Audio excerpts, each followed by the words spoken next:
Blood dripped from Penelope Carter's cracked hands, each crimson drop staining the wooden washboard as the midday sun beat down mercilessly on her slender shoulders. It was 1878 in Rhyolite, Nevada, a town that had sprouted like a stubborn weed in the desert, fueled by the promise of silver and gold in the nearby hills. Penelope had come here with nothing but hope after her parents' death, only to find that dreams cost more than the meager coins in her pocket. "Miss, you're bleeding," came a deep voice from behind her. Penelope startled, nearly dropping the shirt she'd been scrubbing for the past 20 minutes. She turned to find a tall man silhouetted against the sun, his Stetson pulled low over his eyes, but not enough to hide the concern etched across his sun-weathered face. "It's nothing, Mr. Valentine," she replied, quickly hiding her hands in the sudsy water, wincing as the lye soap burned her open wounds. "Mrs. Henderson needs these linens by sundown, and I've barely made a dent in the pile." Vaughn Valentine removed his hat, revealing a shock of dark hair streaked with premature silver at the temples. At 32, he carried himself with the quiet confidence of a man who had seen his share of hardships, but refused to be broken by them. "Those hands need tending," he insisted, stepping closer to the washing station she'd set up behind the boarding house. His eyes, the color of polished steel, narrowed as he surveyed the mountain of laundry. "How much is Henderson paying you for all this?" $2, Penelope answered, her voice barely audible over the distant piano music drifting from the saloon down the street. Vaughn's jaw tightened. "For 3 days' work. That's robbery, plain and simple." Penelope shrugged her thin shoulders, her once fine dress now patched and faded from too many wearings. "It's what's available. Without it, I can't pay for my room." The truth was, at 24, Penelope had run out of options. After her parents' farm in Missouri had been foreclosed, she'd used the last of her inheritance to travel west, believing the stories of opportunity and new beginnings. 6 months in Rhyolite had taught her that opportunities for a woman alone were limited to washing, sewing, cooking, or selling herself at the Crimson Garter Saloon. She'd chosen washing, though her hands were paying the price. "Rest now," Vaughn said, rolling up his sleeves to reveal muscled forearms tanned by long days in the saddle. "I'll finish what remains." Penelope stared at him in disbelief. "Mr. Valentine, I couldn't possibly—" "You can and you will," he cut her off, gently taking the washboard from her trembling fingers. "Besides, I've been washing my own shirts since I was knee-high to a grasshopper. I know my way around a washboard better than most." "But your cattle, my foreman, can handle things for a few hours." Vaughn dipped his hands into the water and grabbed a shirt, working it against the ridged wood with surprising skill. "Now go see Doc Miller about those hands before infection sets in. I won't have it on my conscience that the prettiest laundress in Nevada lost her fingers because of Henderson's wife and her fancy linens." A blush crept up Penelope's neck at his casual compliment. She'd noticed Vaughn Valentine since her first week in town. It was hard not to, as the owner of the most successful cattle ranch in the territory. He commanded respect whenever he rode into Rhyolite. Unlike the other wealthy ranchers, though, Vaughn treated everyone with the same level of courtesy, from the bank manager to the Chinese laundryman at the end of Main Street. "I don't know how to thank you," she murmured, cradling her raw hands against her chest. Vaughn's eyes crinkled at the corners as he smiled. "Have dinner with me tomorrow night. A proper dinner at the hotel restaurant, not those beans and cornbread they serve at the boarding house." Penelope hesitated. A dinner invitation from a man like Vaughn Valentine would set tongues wagging throughout Rhyolite. She'd worked hard to maintain her reputation as a respectable woman, despite the constant propositions from miners and cowboys who assumed a woman alone was available for the taking. "I don't think that would be appropriate, Mr. Valentine." His hands never stopped working as he raised an eyebrow. "What's inappropriate about two people sharing a meal, Miss Carter? You know very well what people will say. Let them talk. I've never much cared for gossip." He wrung out a shirt with such force that water spattered across his boots. "Besides, I've been meaning to discuss a business proposition with you." Curiosity piqued, Penelope found herself nodding before she could reconsider. "Very well. Tomorrow at 6. 6 it is," Vaughn agreed, the satisfaction in his voice unmistakable. "Now go see the doctor before I carry you there myself." As Penelope walked away, she couldn't help glancing back. The sight of Vaughn Valentine, the territory's most eligible bachelor, bent over a washboard with his sleeves rolled up and soapsuds up to his elbows, was one she suspected few in Rhyolite would believe. Dr. Miller clicked his tongue disapprovingly as he examined Penelope's hands. The small medical office smelled of antiseptic and herbs, a sharp contrast to the dusty streets outside. "These are badly inflamed, Miss Carter. You should have come to me days ago." The elderly doctor gently applied a salve that smelled of honey and something medicinal. "You'll need to rest these hands for at least a week." Panic flared in Penelope's chest. "A week? But you can't afford to lose your hands either," Dr. Miller interrupted, wrapping clean bandages around her palms. "Infection is nothing to trifle with out here. We're 3 days' ride from the nearest hospital." As Penelope left the doctor's office with her freshly bandaged hands and a bottle of tincture she could scarcely afford, reality settled heavily on her shoulders. Without work, she'd have no money for rent. Without rent money, Mrs. Olson would surely evict her from the boarding house. The thought of sleeping rough in a town like Rhyolite sent a chill down her spine despite the heat of the day. She was so lost in these troubling thoughts that she nearly collided with a woman exiting the general store. "Oh, I do beg your pardon," Penelope exclaimed, stepping back. "Nonsense, it was entirely my fault." The woman adjusted her elegant hat, studying Penelope with keen interest.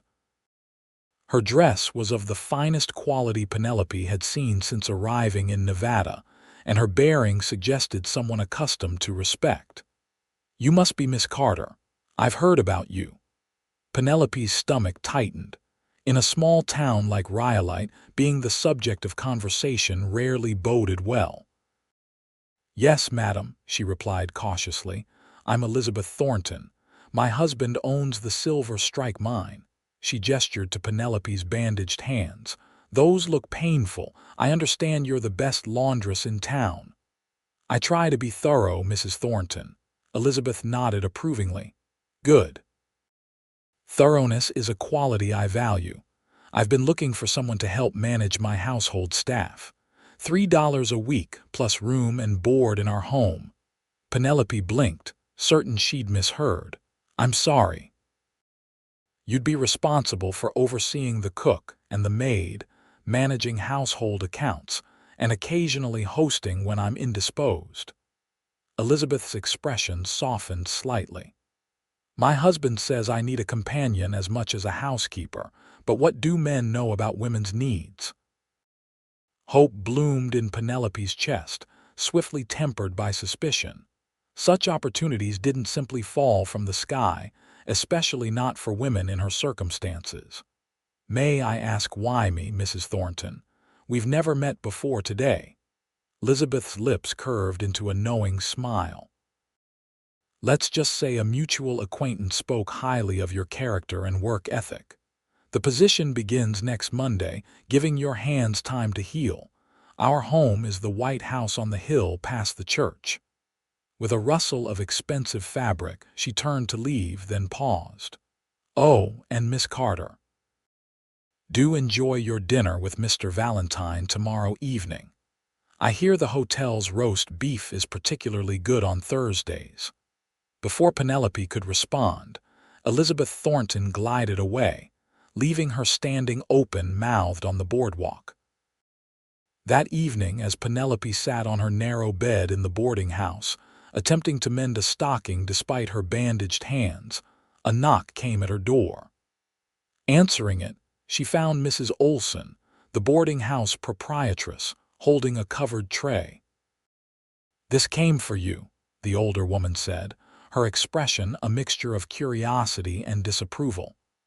"From the Valentine Ranch. The boy who delivered it said it's paid for." Penelope accepted the tray, thanking Mrs. Olson, who lingered in the doorway clearly hoping for an explanation. When none was forthcoming, she sniffed and departed with a reminder that single ladies entertaining gentlemen callers must use the parlor downstairs. Alone again, Penelope uncovered the tray to find a hearty serving of beef stew, fresh bread, a slice of apple pie, and a folded note. The rich aroma made her stomach growl. She'd been living on porridge and the occasional egg to save money. The note, written in a surprisingly elegant hand, read, "Miss Carter, I trust the doctor tended to your hands properly. Consider this payment for the excellent job you've done with my shirts over these past months. Your stitching saved my favorite one from certain retirement. Rest well, and I look forward to our dinner tomorrow. VV." Penelope traced her fingertips over the signature, a small smile playing at her lips. In 6 months, Vaughn Valentine had never indicated he'd even noticed her beyond polite greetings when dropping off or collecting his laundry. Yet today, he had not only helped her, but had also apparently recommended her to Mrs. Thornton. As she savored each bite of the stew, Penelope allowed herself to imagine, just for a moment, what it might be like to sit across a dinner table from Vaughn Valentine not as his laundress, but as a woman worthy of his attention. The next evening, Penelope stood before the small cracked mirror in her room, assessing her appearance with critical eyes. She wore her best dress, a blue cotton with only one barely noticeable patch freshly pressed, and altered slightly to better fit her frame. Her honey blonde hair was swept up in a simple but elegant style, with a few curls framing her face. Mrs. Olson had raised her eyebrows nearly to her hairline when Penelope mentioned she'd be dining at the hotel restaurant, but had unexpectedly offered a dab of rose water from her own precious bottle. "If you're going to cause a scandal, you might as well smell nice doing it," she'd said with an uncharacteristic wink. The Grand Hotel's restaurant was the finest establishment in Rhyolite, typically frequented by mine owners and wealthy travelers. As Penelope approached its gleaming windows, her courage nearly failed her. Through the glass, she could see white tablecloths and crystal glasses catching the light from ornate chandeliers. She had almost turned to flee when the door opened, and Vaughn Valentine stepped out. He traded his usual ranching clothes for a tailored suit that emphasized his broad shoulders. His dark hair was neatly combed, and he'd trimmed his beard. The transformation from rugged cattleman to sophisticated gentleman was striking. "Miss Carter," he said, his eyes warming as they took in her appearance. "You look lovely this evening." "Thank you, Mr. Valentine," she replied, nervously adjusting her bandaged hands. "Vaughn, please," he insisted, offering her his arm. "I think washing a man's unmentionables earns you the right to use his first name." Despite her nerves, Penelope laughed. "Then you must call me Penelope." As they entered the restaurant, the hushed conversations dimmed momentarily as diners turned to observe them. Penelope felt heat rising in her cheeks, but Vaughn guided her confidently to a table near the window, seemingly oblivious to the curious stares. "I took the liberty of ordering in advance," he explained as a waiter immediately appeared with a bottle of wine. The kitchen can be dismally slow when they're busy. You seem to dine here often, Penelope observed. Only when necessary, Vaughn replied, a hint of distaste crossing his features. I prefer simpler fare, but business sometimes requires putting on a show. His expression softened. Tonight, however, is a pleasure rather than an obligation. Throughout the meal, Penelope found herself increasingly at ease in Vaughn's company. He was an attentive listener, asking thoughtful questions about her life before Rhyolite. She found herself telling him about her childhood in Missouri, her father's farm, and her mother's love of literature. She taught at the local school until she married my father, Penelope explained, her eyes bright with fond memories. Our house was full of books. She always said a person who reads can never truly be poor. A wise woman, Vaughn commented, refilling her wine glass. And what brought you all the way to Nevada? Penelope's smile faltered. After my parents died influenza, 3 winters ago the bank foreclosed on the farm. I had an aunt in Sacramento who offered to take me in, but her husband. She trailed off, discomfort evident in her expression. He made improper advances, Vaughn guessed, his jaw tightening. Penelope nodded. I left before things could escalate. I had enough money saved for a ticket to Rhyolite. There was an advertisement in the Sacramento newspaper about opportunities here. Those advertisements rarely mention the hardships, Vaughn said grimly. Or the dangers. No, they don't, she agreed, unconsciously flexing her bandaged hands. But I've managed. More than managed, Vaughn corrected her. You've maintained your dignity and independence in circumstances that would have broken many. His gaze was admiring. Though I'm glad to hear Mrs. Thornton offered you a position, Penelope's eyes widened. How did you know about that? A faint flush colored Vaughn's cheekbones. I may have mentioned to William Thornton that his wife might find your skills valuable. So you're the mutual acquaintance who spoke highly of me. Guilty as charged, he admitted without a trace of remorse. Though I said nothing that wasn't true. Penelope studied him across the table, trying to understand his motives. Why would you do that for me? Vaughn set down his fork and leaned slightly forward, his expression earnest. Because I've watched you work yourself to the bone for months without complaint. Because you deserve better than bleeding hands and ungrateful customers. He hesitated, then added more softly, and because I've wanted to know you better since the first time you returned my shirts, perfectly pressed with a sprig of lavender tucked in the pocket. Penelope felt her cheeks warm. I do that for all my customers. No, you don't, Vaughn contradicted her gently. I asked around. Before she could respond, the restaurant door burst open, admitting a gust of evening air and a disheveled man whose trail, dusty appearance contrasted sharply with the elegant surroundings. Mr. Valentine. The man called, ignoring the maitre d's attempt to intercept him. There's trouble at the ranch. Vaughn was on his feet instantly, all trace of the relaxed dinner companion replaced by the commanding ranch owner. What kind of trouble, Peters? Rustlers, sir. They hit the north pasture. Shot 2 of the men. Vaughn's expression hardened. Dead? No, sir. Doc's with them now, but they need surgery in town. Peters removed his hat, revealing hair matted with sweat. The men tracked the rustlers to the canyon. They're holding position, but Jackson sent me to fetch you and the sheriff. Vaughn turned to Penelope, regret evident in his eyes. I'm sorry to cut our evening short. Of course, she replied, already gathering her shawl. Your men need you.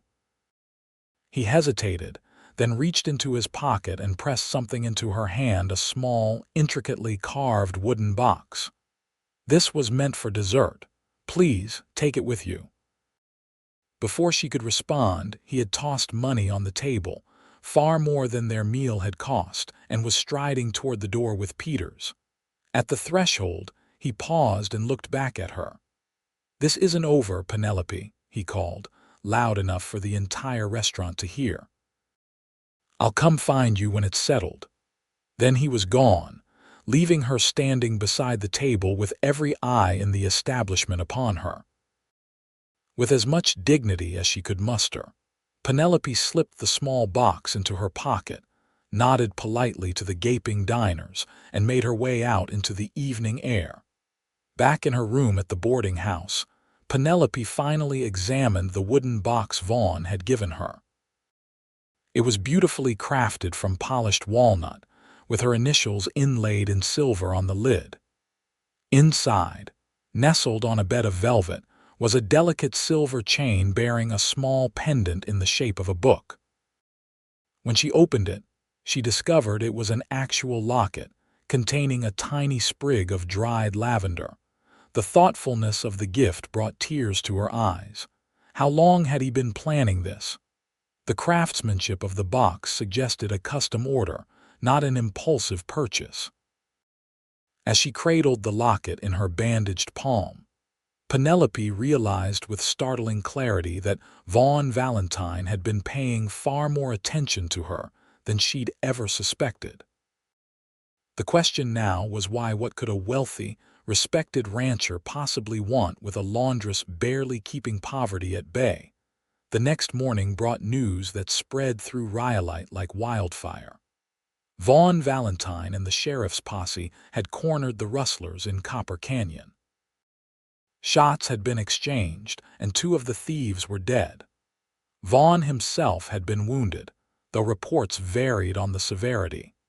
Unable to concentrate on anything, Penelope paced her small room until Mrs. Olson complained about the floorboards creaking. Finally, unable to bear the uncertainty any longer, she made her way to Dr. Miller's office, reasoning that if Vaughn was seriously injured, he would have been brought there. The doctor's waiting room was empty when she arrived, but raised voices came from behind the closed examination room door. "Damn it, Miller, I don't have time for this." Vaughn's voice was unmistakable, though strained with pain. "Patch it up and let me get back to my men." "Lie down before you fall down, Valentine," the doctor retorted. "That bullet took enough meat from your side to feed a family of 4. You've lost blood, and if you tear those stitches, you'll lose more." Penelope hesitated, uncertain whether to make her presence known or leave. The decision was made for her when the door swung open and Dr. Miller emerged, nearly colliding with her. "Miss Carter," he said, surprise evident in his voice, "are you having trouble with your hands?" "No, she faltered, embarrassed by her transparent concern. "I heard Mr. Valentine was injured." The doctor's expression softened with understanding. "Ah. Well, perhaps you can succeed where I've failed. The stubborn fool won't stay put." He gestured toward the open door. "Maybe he'll listen to you." Before she could object, Dr. Miller was guiding her into the examination room, where Vaughn sat on the edge of a table, shirtless, with a substantial bandage wrapped around his midsection. His face was pale beneath his tan, and a sheen of sweat covered his forehead, but his eyes brightened when he saw her. "Penelope," he said, attempting to stand before wincing and thinking better of it. "Mr. Valentine," she replied automatically, then corrected herself. "Vaughn, should you be sitting up?" "That's what I've been telling him," Dr. Miller grumbled, gathering supplies. "I need to see another patient down the street. Miss Carter, please ensure he doesn't do anything stupid for at least 30 minutes. With that, the doctor departed, closing the door firmly behind him. Alone with Vaughn, Penelope suddenly felt awkward. He was still without a shirt, and though the bandages covered much of his torso, she couldn't help noticing the defined muscles of his chest and arms, the physical evidence of years of ranch work. "You're staring," Vaughn observed, a hint of amusement in his pained expression. Penelope blushed furiously. "I'm sorry, I was concerned about your wound." "Were you?" The question was soft, almost vulnerable.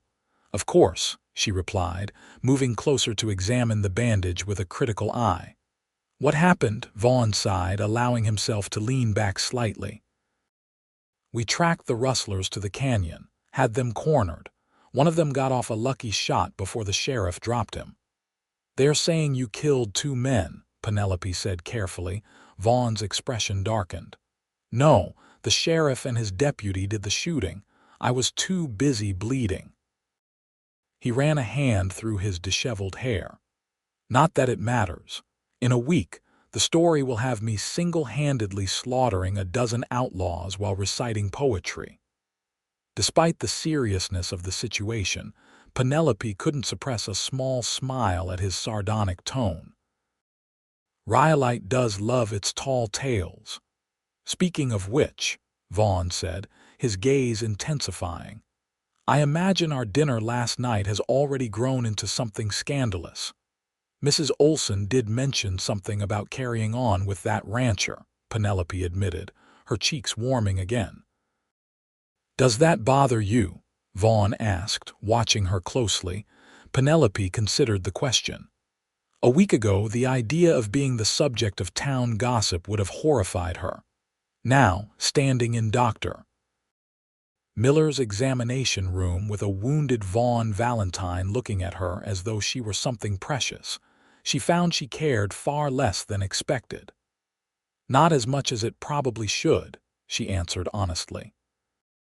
A slow smile spread across Vaughn's face, transforming it despite the pain evident in the tightness around his eyes. Good, because I intend to call on you properly once I'm back on my feet. Before Penelope could respond to this declaration, the door opened to admit Elizabeth Thornton, looking as immaculate as she had the day before. Vaughn Valentine, you impossible man, she exclaimed, sweeping into the room with remarkable poise. William is beside himself with worry. When we heard you'd been shot, she broke off, noticing Penelope for the first time. Miss Carter, I see you're already acquainted with our local hero. Mrs. Thornton, Penelope acknowledged, suddenly conscious of how the situation must appear her standing intimately close to a shirtless Vaughn. Elizabeth, Vaughn greeted her with obvious affection. Your husband can save his worry. It's barely a scratch. A scratch that bled enough to leave a trail all the way from the sheriff's office to the doctor's door, Elizabeth retorted, though her tone was more concerned than scolding. William would have come himself, but he's helping organize the return of your cattle. The rustlers, Vaughn asked sharply. 3 dead, 2 captured, Elizabeth reported briskly. The cattle are being driven back to your ranch as we speak. Her gaze softened as it moved between Vaughn and Penelope. I see I've interrupted something. Miss Carter, I look forward to having you join our household on Monday. For now, perhaps you could ensure Mr. Valentine returns to his home to rest rather than racing back to his ranch. Penelope opened her mouth to protest that she had no such influence over Vaughn, but Elizabeth was already turning to leave. William will call on you tomorrow, Vaughn. Do try not to bleed on anything valuable before then. With a rustle of silk, she was gone, leaving Penelope and Vaughn in an awkward silence. She's always been like that, Vaughn finally said, a note of fondness in his voice. Elizabeth and I grew up together in St. Louis. Her parents and mine were neighbors.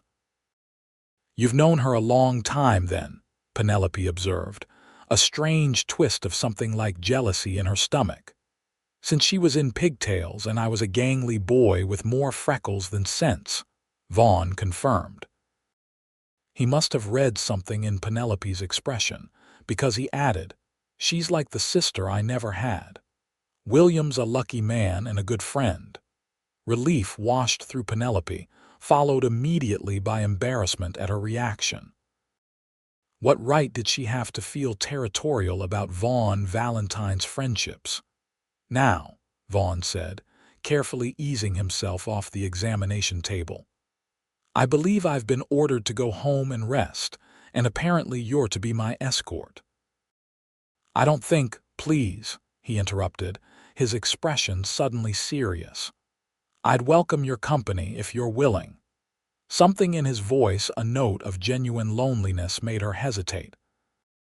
Behind the confident exterior of the successful rancher, she glimpsed a man who perhaps spent too many evenings alone with only his responsibilities for company.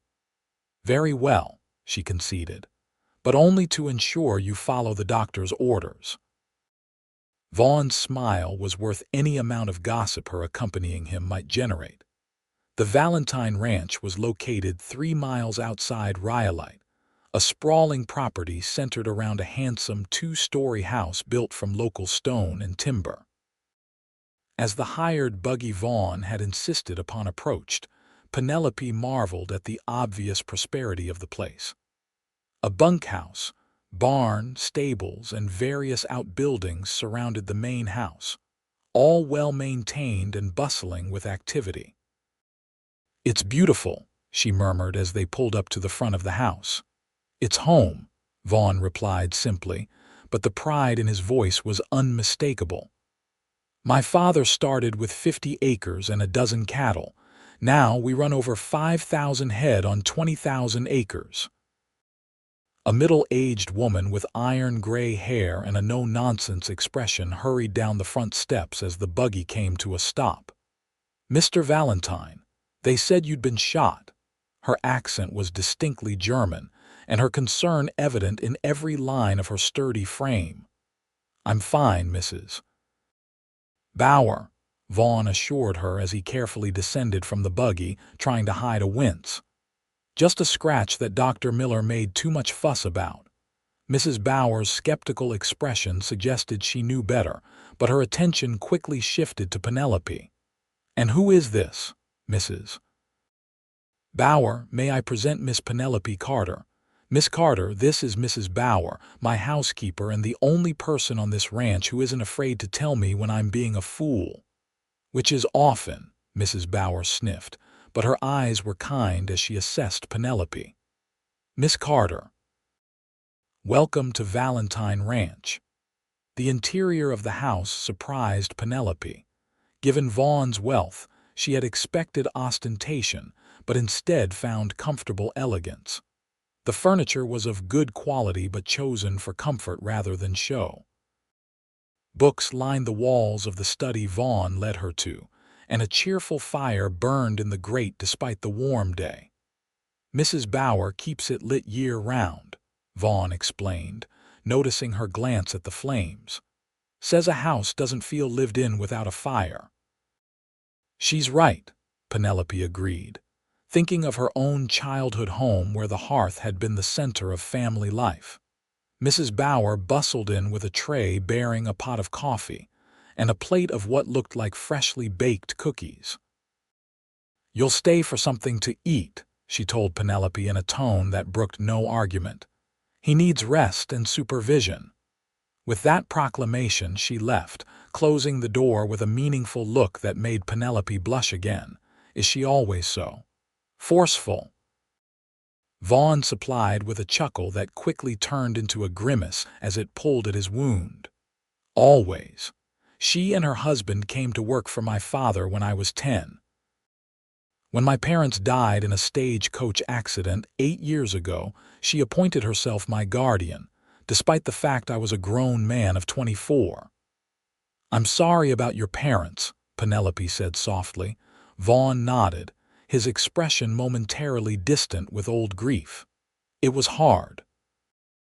I'd been away at college in Denver, learning modern ranching techniques, had to come back and take over everything." He gestured around the room. "This was all nearly lost. My father had expanded too quickly, taken on too much debt.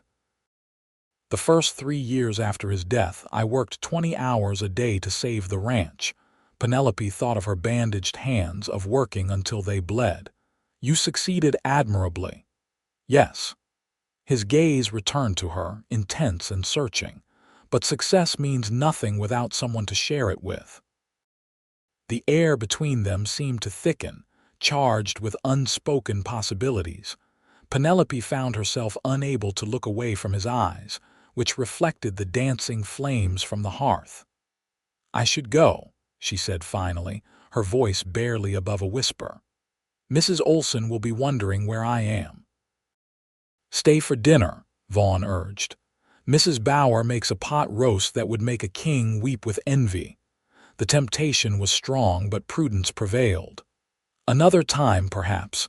You need to rest, and I—" She trailed off, uncertain how to express that she needed time to process the rapid changes in her circumstances.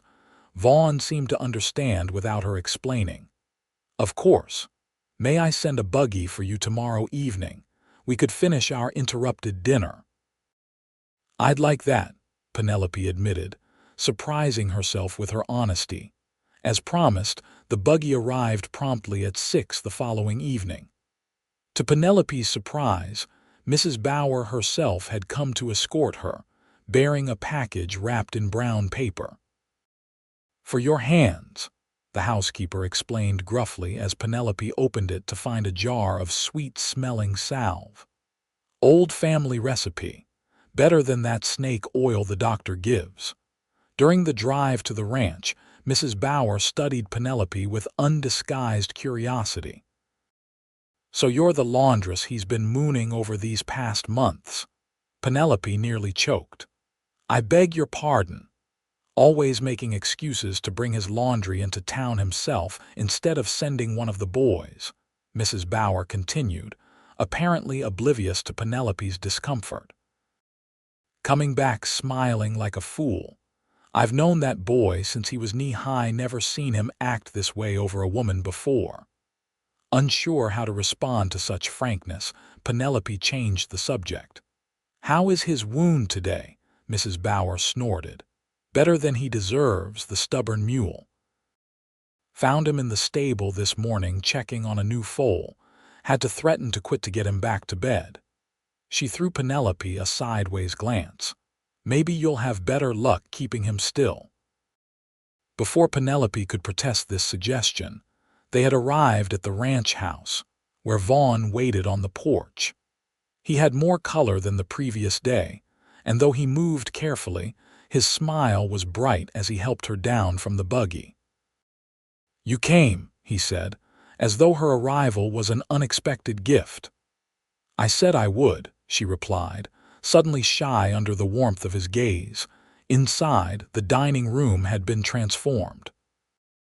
The long table that could easily seat 12 was set for 2 at one end, with fine china, crystal glasses, and silver candlesticks casting a warm glow over the scene. A vase of wildflowers, columbine, lupine, and Indian paintbrush formed a centerpiece that was both elegant and charmingly rustic. "Mrs. Bauer outdid herself," Vaughn said, pulling out Penelope's chair. "Though I had to promise a raise to keep her from setting up a chaperone in the corner." The meal that followed was the finest Penelope had eaten since leaving Missouri. The promised pot roast melted in her mouth, accompanied by roasted vegetables from the ranch's kitchen garden and fresh baked bread still warm from the oven. Throughout dinner, their conversation flowed easily, touching on books they had both read, places they had visited, and dreams they still harbored. "I always wanted to see the ocean," Penelope confessed as they lingered over apple pie and coffee.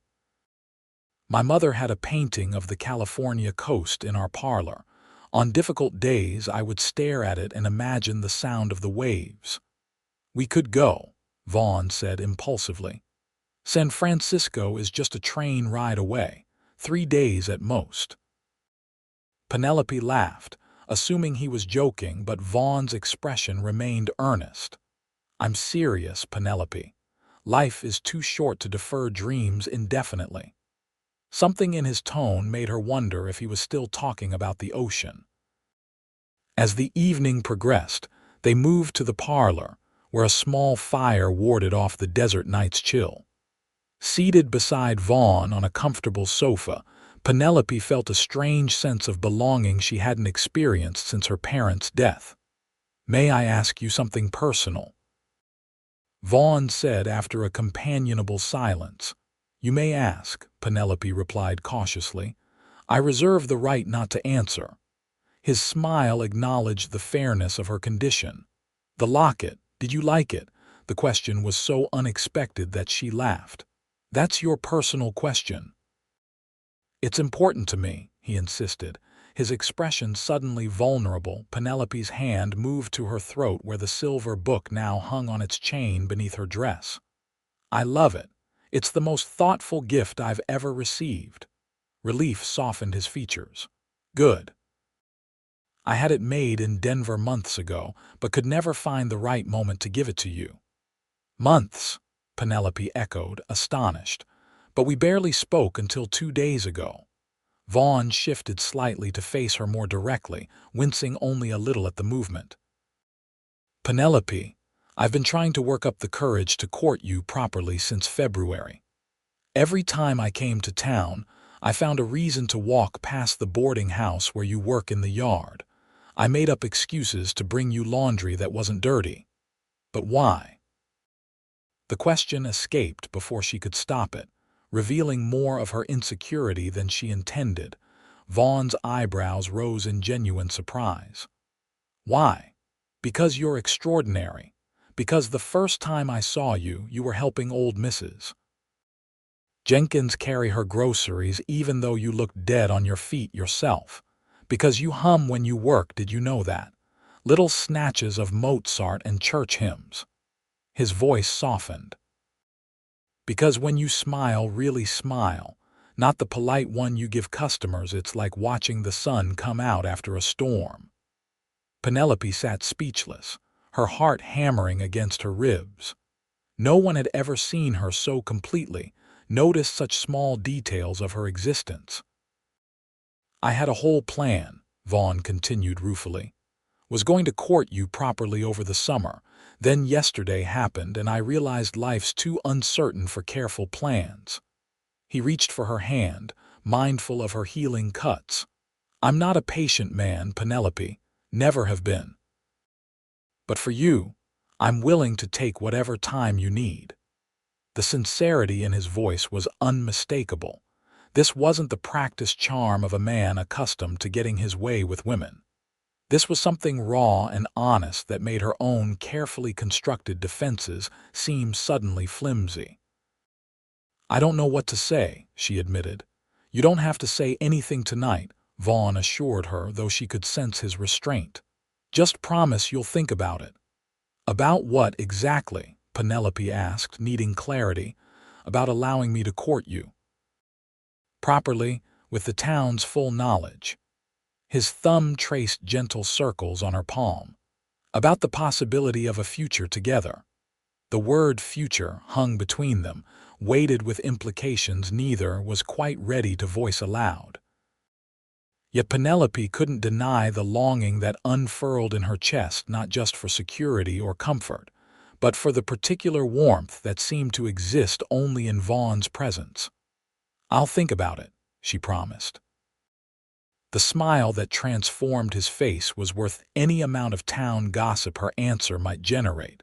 On Monday morning, Penelope moved her few belongings to the Thornton residence, a gracious home on the hill overlooking Rhyolite.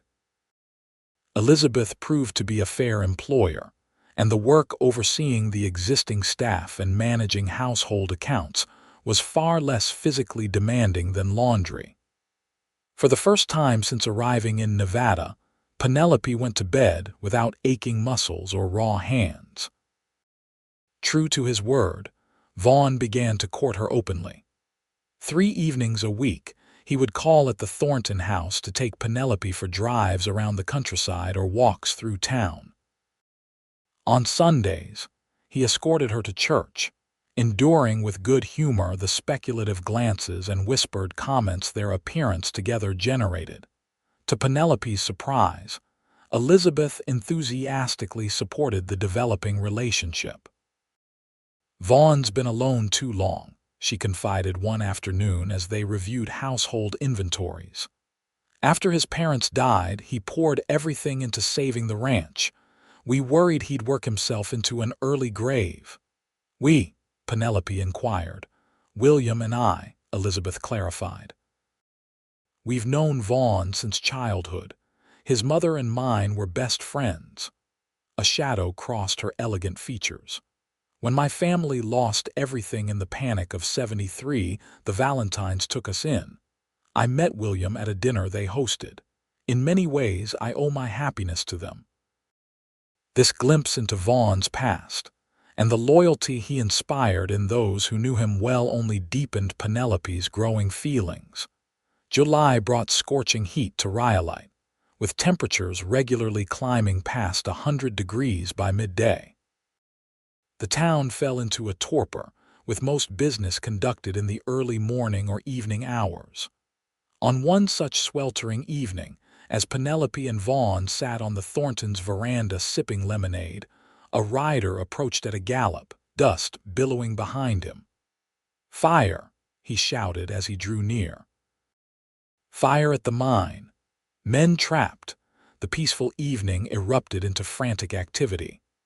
William Thornton emerged from the house, barking orders for horses to be saddled. Within minutes, he and Vaughn were mounted and racing toward the column of smoke now visible on the horizon. "Don't wait up," William called to Elizabeth. "This will be a long night." For hours, Penelope and Elizabeth waited anxiously for news. Shortly before midnight, a soot-covered worker arrived with word. The fire was contained, but 3 men were dead and a dozen injured. William and Vaughn were helping to bring the wounded to town. The next morning found Penelope at Dr. Miller's office, where the injured miners filled every available space. The doctor worked tirelessly, moving from one patient to another with grim efficiency. Penelope had volunteered to assist, using the basic nursing skills her mother had taught her years ago. She was changing a dressing on a young miner's burned arm when Vaughn appeared in the doorway. His clothing was torn and blackened, his face streaked with soot, and exhaustion etched deep lines around his eyes. When he saw Penelope, relief washed over his features. "There you are," he said, making his way to her side. "Elizabeth said you'd come to help. How bad is it?" Penelope asked quietly, tying off the bandage. "Bad. 3 dead for certain. Another might not make it through the day." Vaughn ran a hand through his hair, leaving a streak of ash. "If the wind had been stronger, we'd have lost the whole operation." They worked side by side throughout the day, Vaughn's strength proving invaluable as injured men needed to be moved or held still during painful treatments. By sunset, the crisis had stabilized. The worst cases had been treated, and arrangements made for the others. As they finally left the doctor's office, Vaughn stumbled slightly, exhaustion catching up with him. "When did you last sleep?" Penelope asked, slipping her arm through his to steady him. "What day is it?" he countered with a weak attempt at humor. "You need rest." "What I need," he said, stopping abruptly and turning to face her, "is you." Before Penelope could react, Vaughn had drawn her into his arms and was kissing her with a passion that stole her breath. Despite her surprise, she found herself responding, her hands sliding up his chest to his shoulders as she melted against him. When they finally broke apart, Vaughn rested his forehead against hers, his breath coming in ragged gasps that had nothing to do with exhaustion. "I should apologize," he murmured. "That wasn't how I planned our first kiss." "How did you plan it?" Penelope asked, her voice unsteady. A smile ghosted across his lips. "With less soot, more privacy, and after a proper proposal." The word proposal sent a jolt through Penelope. "Vaughn, no," he interrupted, straightening to look into her eyes. "Not now. Not when I'm half dead on my feet and covered in mine dust." His expression grew serious. "When I ask you to be my wife, Penelope Carter, I want it to be a moment worthy of the story we'll tell our grandchildren." The thought of grandchildren of a lifetime with this man should have terrified her. Instead, it felt like the most natural progression imaginable. "I should get you home," she said, deflecting the intensity of the moment. "Stay with me tonight," Vaughn requested, then quickly clarified at her shocked expression. At the ranch. Mrs. Bauer will chaperone with a shotgun if necessary. He hesitated, vulnerability breaking through his usual confidence. After today, I need to know you're safe. Understanding his fear after facing death so directly, Penelope nodded. Let me send word to Mrs. Thornton. That night, Penelope slept in the ranch house's guest room while Vaughn collapsed in his own quarters down the hall. Mrs. Bauer, true to Vaughn's prediction, made a point of checking on both of them repeatedly, her ostensible concern for their comfort barely disguising her role as guardian of propriety. In the morning, Penelope rose early and found Mrs. Bauer in the kitchen preparing breakfast. He's still sleeping, the housekeeper informed her before she could ask. First time in months he slept past dawn. Do him good. Penelope nodded, relieved that Vaughn was finally getting needed rest. Is there anything I can help with, Mrs. Bauer regarded her thoughtfully, then nodded toward a bowl of biscuit dough. You can shape those while I tend the bacon. They worked in companionable silence for several minutes before Mrs. Bauer spoke again. He's going to ask you to marry him. Penelope's hands stilled on the dough. He mentioned something to that effect, yes. What will you say? The question was direct, but not unkindly put. I don't know, Penelope admitted. It's all happening so quickly. Mrs. Bauer snorted. 6 months of him mooning around like a lovesick calf isn't what I'd call quick. But we've only truly known each other for weeks. The older woman turned from the stove, her expression softening. Child, sometimes a few weeks is all it takes when it's right. My Heinrich and I knew after one dance at a harvest festival. Her eyes grew distant with memory. Married 3 weeks later. Had 42 good years before God called him home. Weren't you scared? Penelope asked, voicing the fear that had been growing alongside her feelings for Vaughn. Terrified, Mrs. Bauer confirmed with a chuckle. But fear passes. Love, the real kind, endures. She turned back to her cooking. He's a good man. Stubborn as a mule and works too hard, but a good man. His mother would have liked you. This simple approval from a woman who had known Vaughn nearly all his life soothed something in Penelope's anxious heart. When Vaughn finally appeared, freshly shaved and looking more rested, his face lit up at the sight of Penelope seated at his kitchen table. I was afraid I'd dreamed you, he said, bending to kiss her cheek before Mrs. Bauer could object. Over breakfast, Vaughn outlined his plans for the day, checking on the injured miners, meeting with William Thornton about relief for the affected families, and overseeing repairs at his ranch, where a section of fence had been damaged during a recent storm. Will you join me for dinner this evening? He asked as they finished their coffee. Here at the ranch, I have something important I'd like to discuss. The significance of his request was not lost on Penelope. Yes, she answered, her heart fluttering with anticipation. I'd like that. The day passed in a blur of activity as Penelope returned to town with Vaughn, helped at the doctor's office for several hours, and then assisted Elizabeth with organizing a relief committee for the miners' families. By the time Vaughn's buggy arrived to collect her for dinner, she was both exhausted and exhilarated. The ranch house had been transformed in her absence.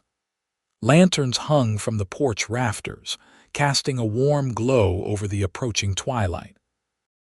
Inside, fresh flowers adorned every surface, and the delicious aroma of roasting beef filled the air.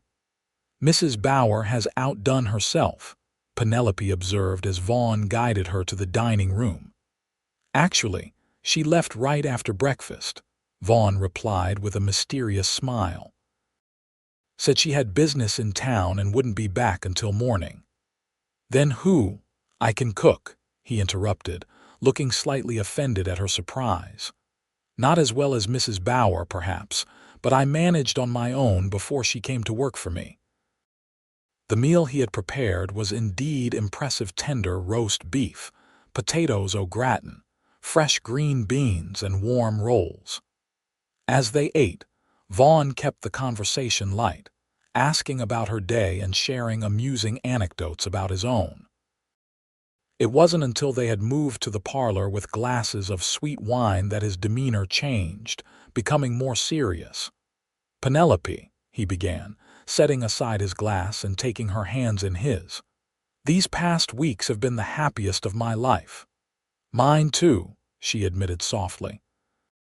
"Yesterday at the mine," he continued, his grip tightening slightly, "watching those men die, knowing it could have been any of us, it clarified things for me."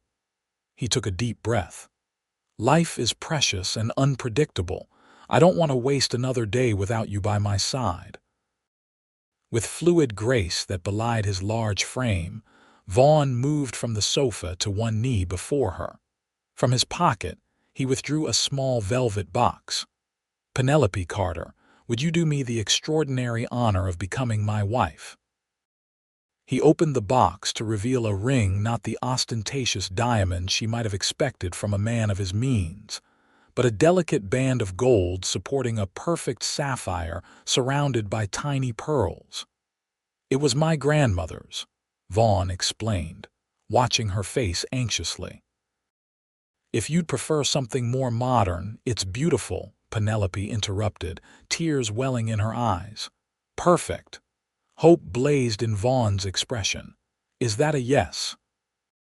For a moment, all of Penelope's carefully constructed defenses, all her fears about moving too quickly, all her doubts about her own worthiness for this man's love, rose up in a wave of panic. Then she looked into Vaughn's eyes, honest, vulnerable, filled with a love she had never expected to find in this lifetime, and the answer became as clear as the Nevada sky. "Yes," she whispered, and then more firmly, "Yes, Vaughn Valentine, I will marry you." With a whoop of joy that would have scandalized proper society, Vaughn surged to his feet, lifting Penelope with him and spinning her in a circle that left them both dizzy with laughter. When he set her down, he slipped the ring onto her finger with hands that trembled slightly, then sealed their engagement with a kiss that promised a lifetime of passion. The wedding was set for October, when the desert heat would have subsided and the ranch's busiest season would be past. Elizabeth Thornton immediately appointed herself wedding coordinator, throwing herself into preparations with an enthusiasm that left Penelope breathless. "It will be the social event of the year," Elizabeth declared as she reviewed fabric swatches for Penelope's wedding dress. "Everyone who matters in the territory will attend." "I don't need a grand affair," Penelope protested. "Something simple would be fine." Elizabeth waved away this suggestion. "Nonsense. Vaughn Valentine is one of the most important men in Nevada. His wedding should reflect his status." Her expression softened. "Besides, you deserve a beautiful memory to carry with you through the years ahead." As summer gave way to fall, Penelope found herself swept up in a whirlwind of preparations. The engagement was announced in the Rhyolite Gazette, prompting an influx of congratulatory notes and visitors. Mrs. Olson, who had initially sniffed with disapproval at Penelope's above-her-station romance, now boasted to anyone who would listen that she had always seen the potential in that girl. Despite the increasing social demands on her time, Penelope continued to assist at Dr. Miller's office one day a week. It was during one such afternoon in late September, as she organized his medical supplies, that the doctor brought up a subject that had been weighing on her mind. "Mrs. Valentine will need to take over my practice eventually," he remarked casually, referring to his ongoing search for a successor. "These old bones can't keep up with Rhyolite's growth much longer." "Have you found anyone suitable?" Penelope asked, arranging bandages in a neat stack. "Not yet. Qualified doctors prefer city comforts to frontier challenges." He eyed her shrewdly. "You have a knack for this work. Ever consider getting proper training?" Penelope stilled, surprised by the question. "Me, a doctor, or a nurse," Dr. Miller clarified. "There's a good nursing school in San Francisco. 6 months of training would give you skills few women in the territory possess." The idea took root in Penelope's mind, growing stronger as the day progressed. That evening, as she and Vaughn walked along the creek that ran through his property, she broached the subject hesitantly, uncertain how he would react to his future wife pursuing such an unconventional path. To her surprise, Vaughn's response was immediate and enthusiastic. "That's an excellent idea. Dr. Miller's been talking about retiring for years. The town needs someone with medical training. You wouldn't mind?" Penelope asked, still uncertain. "It would mean spending time away for training." Vaughn stopped walking to face her directly, his expression serious. "Penelope, I'm not marrying you to keep you confined to a kitchen. You have a sharp mind and capable hands. If you want to use them to help others, I'll support you completely." A smile tugged at his lips. "Besides, San Francisco has excellent restaurants I could visit often." Relief and gratitude washed through her. "I love you, Vaughn Valentine." "And I love you, almost Mrs. Valentine." He pulled her close, his kiss sealing the promise of a future where her dreams would be valued alongside his own. The wedding day dawned clear and crisp, with just enough autumn chill to justify the velvet trim on Penelope's ivory silk gown. The ceremony, held in Rhyolite's newly completed church, was indeed the social event Elizabeth had promised. Ranchers, miners, businessmen, and their families filled the pews, while outside, those who couldn't fit inside gathered to catch a glimpse of the bride. As William Thornton escorted her down the aisle, a role he had insisted on when he learned she had no male relatives to give her away, Penelope felt none of the anxiety she had anticipated. Instead, a profound sense of rightness filled her as she approached Vaughn, who stood tall and proud at the altar, his eyes never leaving hers. The reception that followed, held at the Valentine Ranch, lasted well into the evening.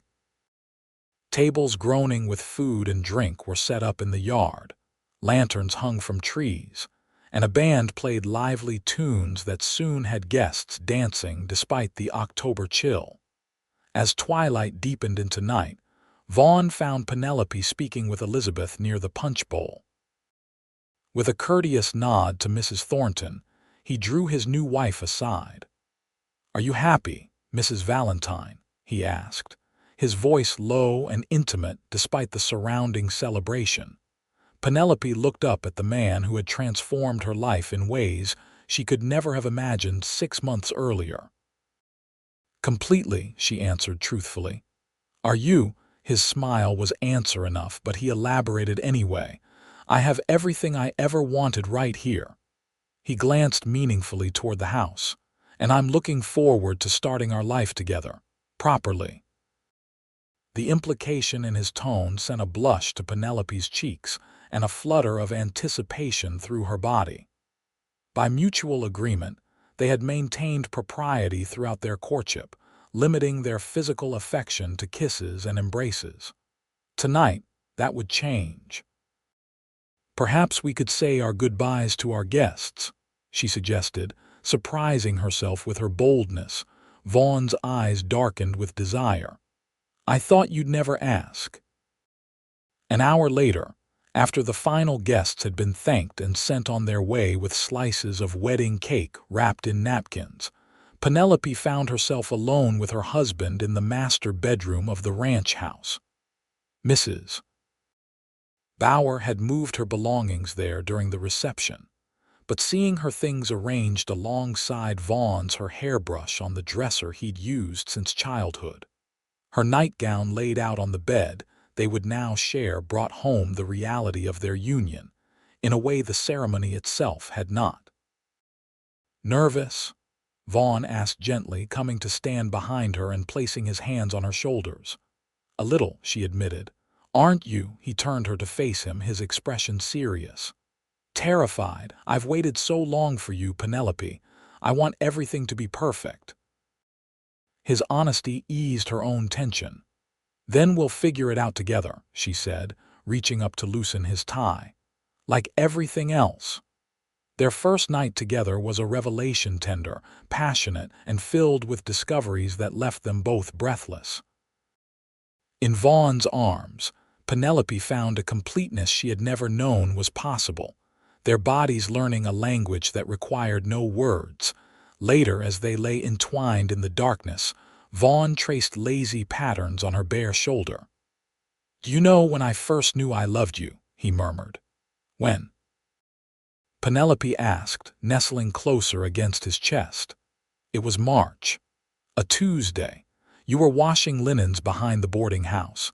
It had rained earlier and there was mud everywhere, but you'd managed to keep the laundry spotless. Your hands were red and chapped from the cold water."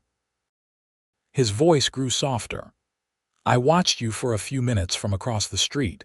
You were humming something, a hymn, I think, and despite the cold and the uncomfortable work, you seemed contented, strong." "I was miserable," Penelope confessed with a laugh. "My back ached, my fingers were numb, and I was dreading Mrs. Henderson's inspection." "Yet you kept going," Vaughn said admiringly. "That's when I knew I wanted to build a life with someone who had that kind of strength." His arms tightened around her. "Though I'm glad you won't be washing laundry anymore." "No," she agreed, thinking of the nursing studies ahead. "Just bandages and surgical instruments." Vaughn's laugh rumbled through his chest beneath her ear. "My practical wife." "Your loving wife," Penelope corrected, raising herself on one elbow to look down at him in the moonlight filtering through the curtains. "Always." Their married life fell into a rhythm that suited them both. While Vaughn managed the ranch's operations, Penelope divided her time between household responsibilities, assisting Dr. Miller, and preparing for her eventual nursing training.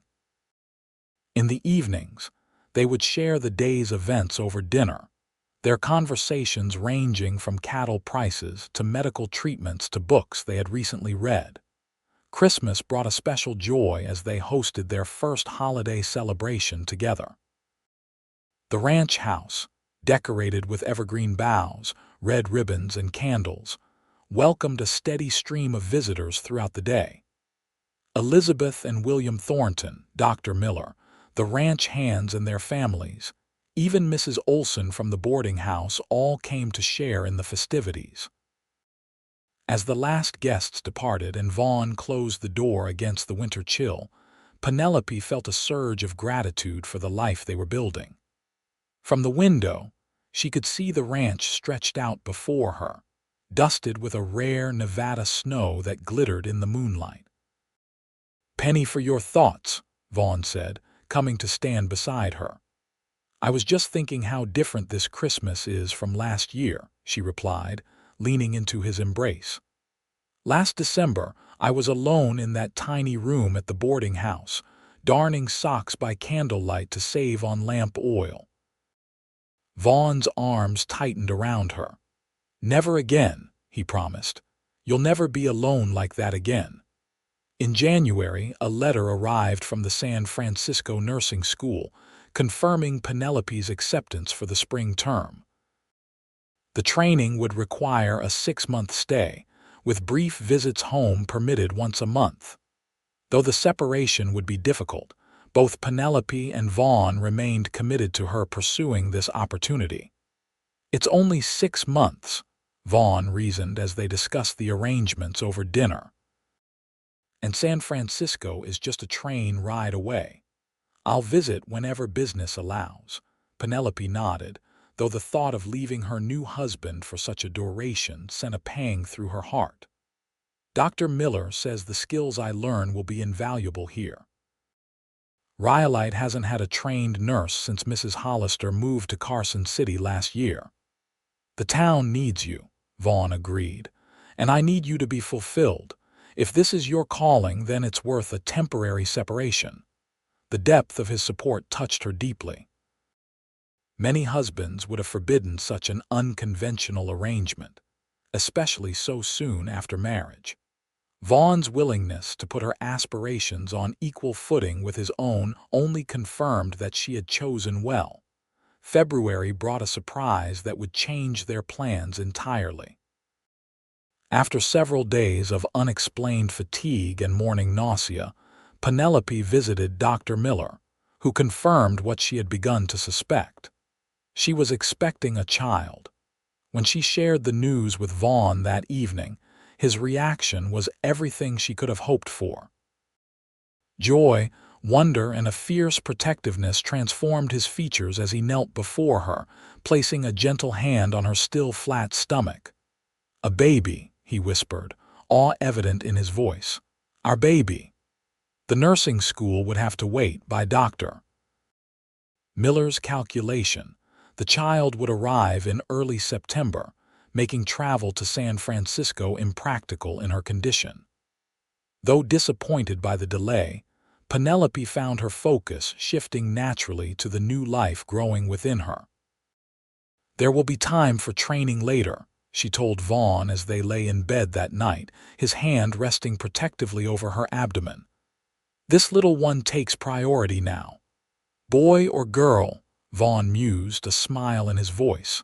"Does it matter to you?" Penelope asked, genuinely curious.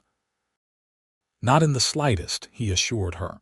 "Healthy is all I care about, though I admit I've always liked the name James for a boy, after my father. And if it's a girl, maybe Emma, after your mother." Tears pricked Penelope's eyes at this thoughtful suggestion. "Emma James Valentine," she tried experimentally. "It has a nice ring to it." As spring progressed into summer, Penelope's body changed with the seasons. Her slim figure rounded, first subtly then more pronouncedly, until by July there was no disguising her condition.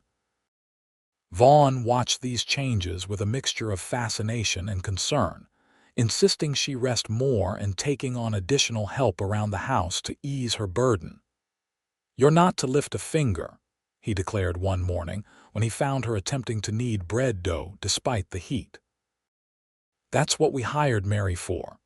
"I'm pregnant, not an invalid," Penelope protested, though she secretly appreciated his concern.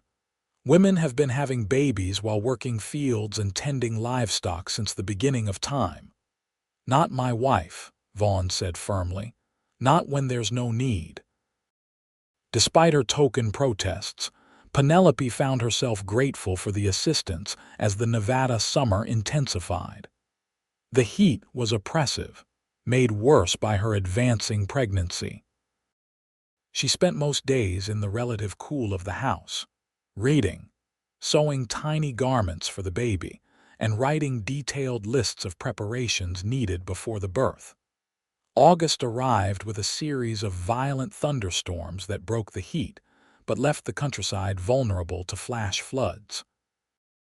One such storm, more severe than the others, struck late in the month while Vaughn was in Rhyolite attending a cattlemen's meeting.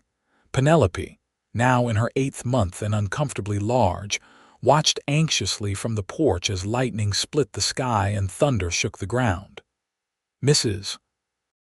Bauer had gone to visit her sister in Carson City, leaving Penelope with only Mary, the young kitchen maid, for company. As the storm intensified, a sudden shout drew Penelope's attention to the barn, where one of the ranch hands was struggling to control a frightened horse. Without thinking, she hurried down the porch steps, intending to help. The rain-slicked ground betrayed her, however, and before she could catch herself, she was falling. The pain was immediate and terrifying. Clutching her belly, Penelope called for help, her voice nearly lost in the storm's fury. The ranch hand, having secured the horse, spotted her and ran to her side. "Mrs. Valentine, what happened?" "The baby," Penelope gasped, recognizing the rhythmic cramping for what it was. "It's coming. Too early." With the ranch hand's help, She made it back to the house, where Mary was instructed to send for Dr. Miller immediately. But the storm had washed out the road to town, making immediate medical assistance impossible. For hours, Penelope labored alone save for Mary's inexperienced but willing help. The pain built to nearly unbearable levels, her body working to bring forth a child who wasn't yet ready to face the world. As midnight approached, the storm finally began to abate, and with it came the sound of horses approaching at a gallop. Moments later, Vaughn burst into the bedroom, his clothes soaked and his face a mask of fear. "Penelope." He was at her side in an instant, taking her hand in his. "I came as soon as I heard. The road was washed out, had to take the long way around through Copper Canyon." "The baby," she managed between contractions. "It's too soon, Vaughn." "Dr. Miller is right behind me," he assured her, though the worry in his eyes belied his confident tone.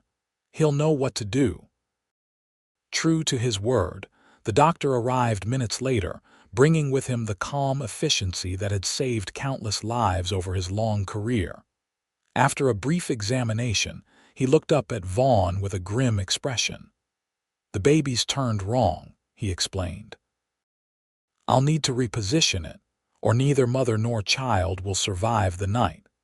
What followed was the most harrowing experience of Penelope's life.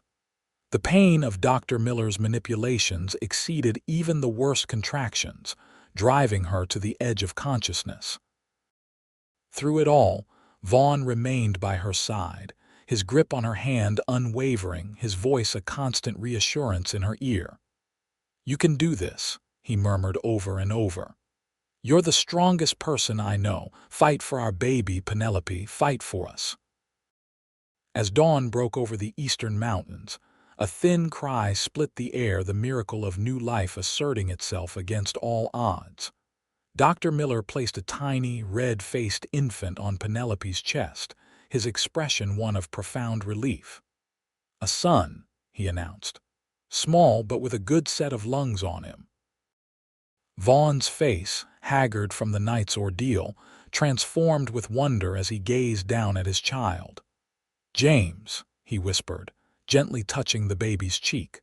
"Welcome to the world, son." Despite his early arrival, James Valentine proved to be a fighter. Though smaller than full-term infants, he nursed vigorously and gained weight steadily under Penelope's devoted care. By his 1-month birthday, he had filled out considerably, developing the Valentine family's characteristic strong jaw and alert gaze. Recovery from the difficult birth was slower for Penelope. The physical trauma, combined with the exhaustion of caring for a newborn, left her weak and vulnerable to infection. For several weeks, Dr. Miller visited daily, monitoring her condition with increasing concern. Vaughn, witnessing his wife's struggle, took unprecedented steps to ensure her care. He hired a young woman from town to help with the baby during the nights, allowing Penelope uninterrupted sleep. He rearranged his work schedule to spend more time at the house, often conducting ranch business from a makeshift desk in the bedroom so he could remain close by. One evening, as Penelope nursed James in the rocking chair by the window, she looked up to find Vaughn watching them with an expression of such tender concern that tears sprang to her eyes. "What is it?" he asked immediately, moving to kneel beside her chair. "I was just thinking how blessed I am," she replied, reaching out to touch his cheek. "A year ago, I was washing laundry until my hands bled, wondering how I would pay for my next meal. Now I have you and James and this beautiful home." Vaughn turned his head to kiss her palm. "We're the blessed ones, Penelope. You've brought joy to this house that I never thought possible." His gaze moved to their son, contentedly nursing at his mother's breast. "And this little miracle. I didn't know it was possible to love someone so completely from the first moment." "I did," Penelope said softly.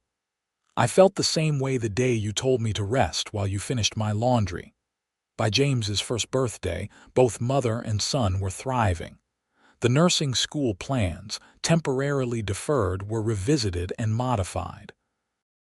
Rather than spending 6 months in San Francisco, Penelope arranged to study with Dr. Miller directly. Supplemented by medical texts Vaughn ordered from Eastern universities and occasional short courses in Carson City. As James grew from infant to toddler, the Valentine Ranch prospered under Vaughn's careful management. Additional land was purchased, the herd expanded, and modern improvements made to the house and outbuildings. Penelope's medical skills became increasingly valued in the community. With local women often seeking her advice on matters they hesitated to discuss with the elderly male doctor. When James was 2, Penelope discovered she was expecting again. This pregnancy, monitored carefully from the beginning, progressed without the complications of the first. In the spring of 1882, Emma Elizabeth Valentine joined the family, a healthy 8-pound girl with her mother's golden hair and her father's steel-gray eyes. With 2 small children demanding her attention, Penelope temporarily set aside her medical studies to focus on motherhood. The delay didn't trouble her as it once might have. She had learned that life seasons brought different priorities, and each had its own rewards. Vaughn proved to be an exceptional father, as devoted to his children as he was to his wife.